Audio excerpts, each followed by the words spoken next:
Hello guys, good morning all of you and welcome back to our channel again. हम discuss कर रहे थे 12th chapter nature of light यानी प्रकाश की प्रकृति के बारे में। और लास्ट क्लास में हमने डिस्कस किया था हाइगन की द्वितीयक तरंगिकाओं के सिद्धांत के आधार पर परावर्तन की व्याख्या, जिसमें हमने ये देखा था कि वास्तव में किसी भी प्रकाश स्रोत से प्रकाश तरंगाग्र के रूप में उत्सर्जित होता है और तरंगाग्र का प्रत्येक बिंदु स्वयं एक नए स्रोत की तरह कार्य करता है। और अगर प्रत्येक बिंदु नए स्रोत की तरह कार्य करेगा तो वो छोटे छोटे तरंगाग्र उत्सर्जित करेगा, जिन्हें हम द्वितीयक तरंगिकाएं कहते हैं। और ये द्वितीयक तरंगिकाएं आगे नए तरंगाग्र का निर्माण करती हैं। इस प्रकार हम किसी भी तरंगाग्र की पोजीशन से उससे नेक्स्ट बनने वाले तरंगाग्र को या उससे प्रीवियस वाले तरंगाग्र की पोजीशन को फाइंड आउट कर सकते हैं। साथ ही हमने देखा था कि ये परावर्तन की घटना को एक्सप्लेन करता है, क्योंकि ये परावर्तन के नियम की पालना करता है, जो ये कहता है कि समतल सतह पर सदैव आपतन कोण का मान परावर्तन कोण के बराबर होगा, जो हमने लास्ट क्लास में प्रूफ भी किया था। आज के इस सेशन में हम डिस्कस करेंगे समतल सतह पर अपवर्तन की हाइगन की द्वितीयक तरंगिकाओं के सिद्धांत से एक्सप्लेनेशन के बारे में। ये देखेंगे कि क्या हाइगन की द्वितीयक तरंगिकाओं का सिद्धांत समतल सतह से अपवर्तन की व्याख्या करता है या नहीं, इसके बारे में आज हम चर्चा करेंगे। हम ऑलरेडी डिस्कस कर चुके हैं रे ऑप्टिक्स में कि अपवर्तन क्या होता है। अपवर्तन बेसिकली प्रकाश की एक ऐसी घटना है जिसमें प्रकाश मीडियम चेंज करने पर अपनी स्पीड भी चेंज कर देता है और अपने पथ से विचलित हो जाता है। इसी घटना को हमने अपवर्तन कहा था, या सरल शब्दों में कहे तो अपवर्तन का मतलब है मीडियम चेंज होने पर प्रकाश का मुड़ जाना, उसे हमने अपवर्तन कहा था। और समतल सतह से अपवर्तन का जो नियम है गाइस, वो नियम one of the most important law है। जहां पर भी अपवर्तन का यूज होता है उस नियम का जिक्र होता ही होता है, जिसे हमने कहा था स्नेल का नियम। अब स्नेल का नियम बेसिकली क्या है? ये कहता है कि किसी भी अपवर्तक पृष्ठ के लिए sine I upon sine R यानी आपतन कोण की जा और अपवर्तन कोण की जा का अनुपात सदैव स्थिर होता है, नियत रहता है, और उसे हम माध्यम का अपवर्तनांक कहते हैं। ये उसकी एक प्रॉपर्टी होती है जो हमने 11th चैप्टर में डिस्कस किया था कि अपवर्तनांक का सीधा सीधा मतलब है किसी माध्यम द्वारा प्रकाश को कितना मोड़ा जाता है। अगर अपवर्तनांक ज़्यादा होगा तो प्रकाश को ज़्यादा मोड़ा जाएगा और कम होगा तो कम मोड़ा जाएगा। इससे हम डिटेल में रे ऑप्टिक्स में डिस्कस कर चुके हैं, हम यहाँ पे वो डिस्कशन नहीं करेंगे। हम केवल ये देखेंगे कि हाइगन की द्वितीयक तरंगिकाओं का सिद्धांत अपवर्तन की व्याख्या करता है या नहीं, यानी कि स्नेल लॉ फॉलो करता है या नहीं। तो गाइस शुरू करते हैं आज का सेशन। हम डिस्कस कर रहे हैं explanation of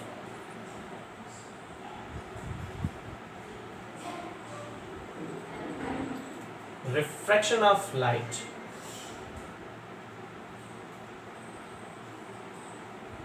refraction through plane surface by principle of secondary wavelet।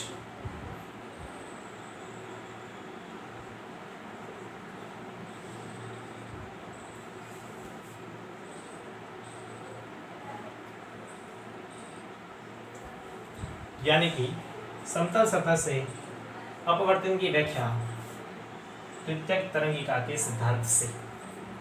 तो हम यहाँ पे एक अपवर्तक पृष्ठ कंसीडर कर लेते हैं गाइस। सबसे पहले मान लेते हैं कि हमारे पास एक अपवर्तक पृष्ठ है Mn। ये एक अपवर्तक पृष्ठ है जिसके ऊपर विरल माध्यम है और जिसके नीचे सघन माध्यम है। तो इसके ऊपर जो विरल माध्यम है उसमें प्रकाश की चाल हम मान लेते हैं V1, ठीक है, और इसके नीचे जो सघन माध्यम है इसमें प्रकाश की चाल मान लेते हैं V2। हमने एक अपवर्तक पृष्ठ माना जिसके ऊपर विरल माध्यम है, उसमें प्रकाश की चाल V1 कंसीडर की है और इसके नीचे प्रकाश की चाल V2 कंसीडर की है। और हम ये मानते हैं कि V1 जो है वो V2 से ज़्यादा है, मतलब ऊपर प्रकाश ज़्यादा वेग से ट्रैवल करेगा और नीचे वाले मीडियम में प्रकाश कम वेग से ट्रैवल करेगा। अब इस अपवर्तक पृष्ठ पर हम एक समतल तरंगाग्र को आपतित करवाते हैं, ठीक है। तो मान लेते हैं इस अपवर्तक पृष्ठ पर एक समतल तरंगाग्र आपतित होता है AB। इसका अपन नाम दे देते हैं AB। ये एक समतल तरंगाग्र है AB और इस पर 3 हम अभिलंबवत रेखाएं कंसीडर कर लेते हैं। मान लेते हैं कि ये 3 अभिलंबवत रेखाओं के अनुदिश ट्रैवल कर रहा है, इस प्रकार से रेखाओं का नाम दे देते हैं 1, 2 और 3। तो हमने क्या बताया कि किसी अपवर्तक पृष्ठ पर, या इसे अंतरा पृष्ठ भी कह सकते हैं, जहां दोनों माध्यम उपस्थित होता है, ऊपर विरल है नीचे सघन है, एक अंतरा पृष्ठ पर समतल तरंगाग्र AB आपतित होता है और ये रेखा 1, 2 और 3 के अभिलंबवत ट्रैवल कर रहा है। मतलब रेखा 1, 2 और 3 इसके अभिलंबवत है, 90 डिग्री है। हम पढ़ चुके ऑलरेडी कि तरंगाग्र के लंबवत जो दिशा होती है वो तरंग संचरण की दिशा होती है, मतलब तरंगाग्र इस तरह से ट्रैवल कर रहा है। अब हमने ये पढ़ा है कि हाइगेन की द्वितीयक तरंगिकाओं का सिद्धांत ये कहता है कि इस तरंगाग्र का प्रत्येक बिंदु स्वयं एक नए स्रोत की तरह कार्य करेगा, और अगर नए स्रोत की तरह कार्य करेगा तो वो भी तरंगाग्र उत्सर्जित करेगा जो ट्रैवल करेंगे। तो सबसे पहले हम यहाँ पे ये देख लेते हैं कि अभिलंब यहाँ पे बना देते हैं अपन, ठीक है। तो ये मान लेते हैं यहाँ पर आपतित हो रहा है, ये इसका अभिलंब है N1। तो आपतित किरण अभिलंब के साथ जितना कोण बनाती है उसे सदैव हम आपतन कोण कहते हैं, यानी I कहते हैं। क्लियर। अब हम क्या देखते हैं गाइस कि बिंदु B से उत्सर्जित तरंगाग्र t समय में कितनी डिस्टेंस ट्रैवल करेगा। तो दूरी बराबर होता है वेग इंटू समय, ठीक है। अब ऊपर कौन सा माध्यम है, ऊपर विरल माध्यम है जिसमें वेग है v1। तो t समय में कितनी दूरी ट्रैवल होगी यहाँ पे v1 इंटू टी। तो बिंदु B से उत्सर्जित तरंगाग्र t समय में v1t दूरी ट्रैवल करते हुआ कहाँ पे पहुंच जाता है, B डैश पर पहुंच जाता है। कितनी दूरी ट्रैवल की है इसने, v1 इंटू टी, याद रखिएगा। बिंदु B से उत्सर्जित तरंगाग्र t समय में v1t ट्रैवल डिस्टेंस करके B डैश पर पहुंचता है। इतने ही समय में इस बिंदु A से उत्सर्जित तरंगाग्र कितनी दूरी ट्रैवल करेगा। तो इस बिंदु A से उत्सर्जित तरंगाग्र इतनी ही दूरी ट्रैवल नहीं करेगा, क्योंकि अब ये बिंदु A से उत्सर्जित तरंगाग्र दूसरे माध्यम में ट्रैवल कर रहा होगा, और अगर दूसरे माध्यम में ट्रैवल करेगा, दूसरे माध्यम में प्रकाश की चाल है v2। तो इतने ही समय में A से उत्सर्जित तरंगाग्र v2t ट्रैवल डिस्टेंस करेगा, और ये v2 चूंकि v1 से कम है, मतलब इस बिंदु A से उत्सर्जित तरंगाग्र कम दूरी ट्रैवल करेगा। इसने अगर इतनी ज़्यादा डिस्टेंस ट्रैवल की है तो ये इससे कम दूरी ट्रैवल करेगा। पहली बात कि ये किरण किस माध्यम से किस माध्यम में जा रही है, विरल माध्यम से सघन माध्यम है, तो अभिलंब के पास आएगी। तो ये अभिलंब के पास आएगी, इस तरह से जानी तो सीधी चाहिए थी लेकिन अभिलंब के पास आएगी, और कम दूरी ट्रैवल करेगी क्योंकि ये सघन माध्यम है और इसमें प्रकाश की चाल कम है। तो इतने ही समय में इस बिंदु A से उत्सर्जित तरंगाग्र v2t डिस्टेंस ट्रैवल करेगा। कितनी डिस्टेंस, v2 इंटू टी, और ये डिस्टेंस इस डिस्टेंस से कम होगी क्योंकि सघन माध्यम में प्रकाश की चाल कम है, तो ये दूरी भी कम ट्रैवल करेगा। और कहाँ पे पहुंच जाएगा, A डैश पर, बिंदु A डैश पर पहुंच जाएगा। इस बिंदु A डैश और B डैश को हम एक सरल रेखा से मिला देते हैं। तो बिंदु A डैश और B डैश को एक सरल रेखा से हम मिला देते हैं इस प्रकार से।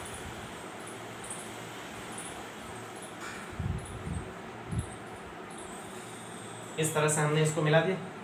बिंदु A डैश और B डैश को सरल रेखा से मिलाते हैं तो ये जो A डैश B डैश है ये अपवर्तित तरंगाग्र को शो करता है।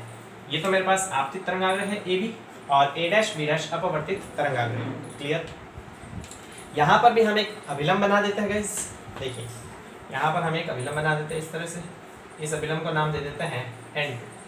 तो जानी तो यहाँ से जो किरण आएगी, ये जो किरण आ रही है इस प्रकार से, ठीक है, इसका भी अपवर्तन होगा और ये किरण इस प्रकार से जाएगी, यहाँ से भी किरण इस प्रकार से जाएगी, और इसकी किरण भी कुछ इस प्रकार से ट्रैवल करेगी। ये तीनों किरणें वापस इसके अभिलंबवत होगी इस प्रकार से, ठीक है। इसको हम नाम दे देते हैं 1 डैश, इसको 2 डैश और इस किरण को 3 डैश। तो हम क्या देखते हैं गाइस कि अपवर्तित किरण जितना कोण बनाती है उस कोण को हम अपवर्तन कोण कहते हैं। तो ये अपवर्तित किरण जितना कोण बनाएगी उस कोण को हम क्या कह देते हैं, अपवर्तन कोण R। इसको हम राइट से लिख देते हैं ताकि आपको पता चलेगा। इसको हम कहते हैं अपवर्तन कोण R। आपतित किरण जितना कोण बनाती है उसे कहते हैं आपतन कोण I। मैं यहाँ पे आपतन कोण I बना सकता हूँ, कोई दिक्कत नहीं। ये भी आपतित किरण अभिलंब के साथ जितना कोण बनाएगी उसे आपतित किरण कोण I कहेंगे। तो हमने मोटे मोटे तौर पे क्या डिस्कस किया, एक बार वापस उसका रिव्यू कर लेते हैं। देखिए आराम से, किसी भी एक अंतरा पृष्ठ है MN, इसके ऊपर विरल माध्यम है, इसके नीचे सघन माध्यम है। विरल माध्यम में प्रकाश की चाल v1 है जो कि ज्यादा है, और सघन माध्यम में प्रकाश की चाल v2 है जो कि कम है। लिख दिया मैंने, v1 is greater than v2। इस अंतरा पृष्ठ पर एक समतल तरंगाग्र AB आपतित होता है जिस पर किरण 1, 2 और 3 अभिलंबवत हैं, मतलब ये किरण 1, 2 और 3 के अभिलंबवत ट्रैवल कर रहे हैं। हाइगेन की द्वितीयक तरंगिकाओं का सिद्धांत ये कहता है कि इस तरंगाग्र का प्रत्येक बिंदु स्वयं एक नए स्रोत की तरह कार्य करेगा। अगर नए स्रोत की तरह कार्य करेगा तो तरंगिकाएं उत्सर्जित करेगा। तो बिंदु B से उत्सर्जित तरंगाग्र या तरंगिकाएं t समय में कितनी डिस्टेंस ट्रैवल करेंगी, v1 × t, क्योंकि ये ऊपर है और ऊपर किस माध्यम में प्रकाश की चाल v1 है, तो डिस्टेंस कितनी ट्रैवल होगी, v1t डिस्टेंस ट्रैवल करके ये कहाँ पे आ जाएगा, b' पर। आपतित किरण अभिलंब के साथ जितना कोण बनाती है उसे कहते हैं आपतन कोण I। बिंदु A से उत्सर्जित तरंगाग्र इतने ही समय में, t समय में कितनी डिस्टेंस ट्रैवल करेगा, क्योंकि ये दूसरे माध्यम में आ जाएगा तो दूसरे माध्यम में प्रकाश की चाल v2 है, तो ये कितनी डिस्टेंस ट्रैवल करेगा, ये यहाँ से यहाँ तक कितनी डिस्टेंस ट्रैवल करेगा, v2 × t। अब ये अपवर्तित भी होगी, किरण जानी तो सीधी चीज है लेकिन अभिलंब के पास आ जाएगी, हम पढ़ चुके हैं इससे पहले। तो अपवर्तित किरण अभिलंब के साथ जितना कोण बनाती है उसे अपवर्तन कोण R कहते हैं। क्लियर। अब कुछ एंगल हम देख लेते हैं, समझिए आराम से। अगर ये वाला एंगल मेरे पास I है गाइस, ठीक है, ये वाला एंगल मेरे पास I है, तो ये वाला एंगल मेरे पास I होने के कारण ये वाला एंगल मेरे पास है 90, ये वाला एंगल मेरे पास I, तो ये वाला एंगल मेरे पास कितना बनेगा, देखिए ये पूरा का पूरा I, ये है पूरा 90, तो ये कितना बनेगा, 90 - I बनेगा। ये 90 - I और ये मेरे पास कितना दे रखा है, 90। तो इस एंगल को हम कैसे फाइंड आउट करेंगे, इस त्रिभुज के तीनों कोणों का योग 180 होता है, तो इन दोनों कोणों को हम 180 में से माइनस करेंगे तो ये कोण आ जाएगा। तो हम माइनस कर देते, कितना आएगा, 180 में से पहले तो 90 माइनस करना है और फिर 90 - I माइनस करना है, तो ये आ जाएगा 180 में से 90 गया 90 - 90 और माइनस प्लस I, तो ये मेरे पास एंगल कितना आ जाएगा, I आ जाएगा। क्लियर। तो इस एंगल की वैल्यू मेरे पास आ जाएगी I। इसी तरह से हम क्या देखते हैं यहाँ पे, देखिए इसी तरह से ये पूरा एंगल मेरे पास कितना है, R, ये पूरा एंगल मेरे पास कितना दे रखा है, 90, तो ये एंगल कितना आ जाएगा मेरे पास, ये आ जाएगा 90 - R। ये कितना एंगल है, ये दे रखा ऑलरेडी 90, ये 90 - R, ये 90, तो ये निकालेंगे, किस तरह से निकालेंगे, जैसे अपने ऊपर किया वैसे निकालेंगे, तो इसकी वैल्यू मेरे पास आ जाएगी R। क्लियर है गाइस। तो मुझे इनकी वैल्यू की कोई आवश्यकता नहीं, तो इसको मैं रफ कर देता हूँ, बस ये 90 रफ कर देता हूँ, ये 90 - R रफ कर देता हूँ, ठीक है, मुझे इनकी आवश्यकता नहीं। इसी तरह से मुझे इस 90 की आवश्यकता नहीं, 90 - ये केवल हमने आपको एंगल बताया है कि हम I और R कैसे लिख रहे हैं, ठीक है। तो हमने क्या देखा, ये वाला एंगल मेरे पास बनेगा I और ये वाला एंगल मेरे पास बनेगा R। तो हम ये देखते हैं कि इस अपवर्तक पृष्ठ पर समतल तरंगाग्र इस तरह से आपतित होता है और इसके अंदर इस तरह से अपवर्तित हो जाता है। क्लियर है गाइस। अब यहाँ पे दो एंगल, दो त्रिभुज यहाँ पे मेरे पास बनेंगे, एक तो है AB' और एक है A', क्लियर। यहाँ पे हम इस वाले त्रिभुज को अगर देखें, कौन सा त्रिभुज है, AB', तो देखिए क्या आएगा इसमें, त्रिभुज AB' में हम निकालते हैं sin I। क्या निकालते हैं, sin I। ये वाला एंगल है I, तो sin थीटा बराबर होता है लंब बटा आधार, लंब बटा कर्ण। तो थीटा के सामने यानी I के सामने वाली भुजा तो लंब होगी, लंब कितना दे रखा है, B'। ये देखिए I के सामने वाली भुजा लंब है जो है B', ये आ जाएगा B'। और अपॉन कर्ण, कर्ण होता है 90 डिग्री सामने वाली भुजा, ये 90 डिग्री, इसके सामने वाली भुजा कितनी दे रखी है, AB', तो ये आ जाएगा AB'। क्लियर। इसको दे दिया मैंने समीकरण 1। इसी प्रकार हम कौन सा त्रिभुज लेंगे, ये वाला त्रिभुज लेंगे, त्रिभुज A', B', ये वाला त्रिभुज लेंगे। इस त्रिभुज में हम निकालेंगे sin R। तो त्रिभुज A', B' में हम यहाँ पे निकालेंगे sin R। sin theta again होता है लंब बटा कर्ण। यहाँ पे देखिए R के सामने वाली भुजा लंब होगी, लंब कितना है, A', तो ये आ जाएगा A', और कर्ण होता है 90 डिग्री के सामने वाली भुजा, ये 90 डिग्री, इसके सामने ये भुजा है कौन सी, AB', तो ये आ जाएगा AB'। इसको दे दिया मैंने समीकरण 2। समीकरण 1 में समीकरण 2 का क्या दे देते हैं, भाग। तो समीकरण 1 में भाग देते हैं इसका समीकरण 2 का, तो हमारे पास आ जाता है sin I upon sin R बराबर, ये क्या है मेरे पास, B' upon AB'।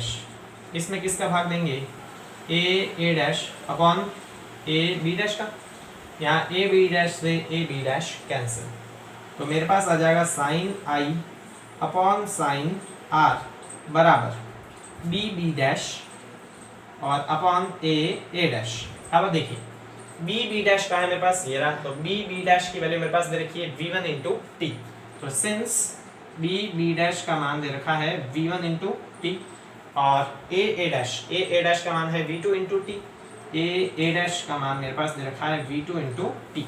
Value put up कर देते हैं, यह आ जाएगा sine I upon sine R बराबर v1 टी और अपॉन v2 इंटू टी। ये t से t क्या हो जाएगा कैंसिल, तो मेरे पास वैल्यू आ जाएगी sine I upon sine R बराबर v1 अपॉन v2 और यही स्नेल का लॉ कहलाता है। स्नेल का लॉ क्या कहलाता है? Sine I upon sine R बराबर प्रथम माध्यम में प्रकाश की चाल और अपॉन दूसरे माध्यम में प्रकाश की चाल। यहाँ पर भी हम देखते हैं sine I upon sine R बराबर v1 क्या है? प्रथम माध्यम में प्रकाश की चाल और अपॉन v2 जो है दूसरे माध्यम में प्रकाश की चाल। तो ये हम क्या लिख सकते हैं इसको, ये बराबर आएगा प्रथम माध्यम में प्रकाश की चाल, प्रथम माध्यम में प्रकाश की चाल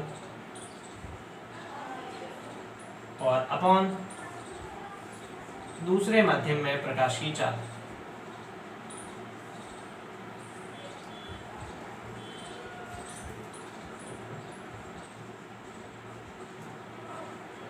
तो हम देखते हैं कि इसे ही हम स्नेल का नियम कहते हैं, इसे हम क्या कहते हैं? Snell's law. तो हम क्या देखते हैं कि ये स्नेल के नियम की पालना करता है, मतलब कि तरंगाग्र से के रूप में ही प्रकाश उत्सर्जित होता है किसी भी प्रकाश स्रोत से। तो आप इसका स्क्रीनशॉट ले लीजिएगा और अपने फेयर काम में कर लीजिएगा। क्लियर है गाइस? ठीक, तो हमने क्या देखा मोटे मोटे तौर पे कि हाइगन की द्वितीयक तरंगिकाओं के सिद्धांत से हम प्रकाश के परावर्तन की भी एक्सप्लेनेशन कर सकते हैं, जिसमें परावर्तन की नियम का वो पालन करता है, मतलब प्रकाश वास्तव में तरंगाग्र के रूप में ही उत्सर्जित होता है। और हाइगन की द्वितीयक तरंगिकाओं के सिद्धांत से हम अपवर्तन की भी व्याख्या कर सकते हैं, क्योंकि अपवर्तन के नियम यानी स्नेल लॉ का पालन करता है, यानी वास्तव में प्रकाश तरंगाग्र के रूप में ही उत्सर्जित होता है। इससे अगले वाले वीडियो लेक्चर में हम डिस्कस करेंगे प्रकाश के व्यतिकरण के बारे में। तो मिलते हैं गाइस अगले वीडियो लेक्चर में नए टॉपिक के साथ। Thank you so much.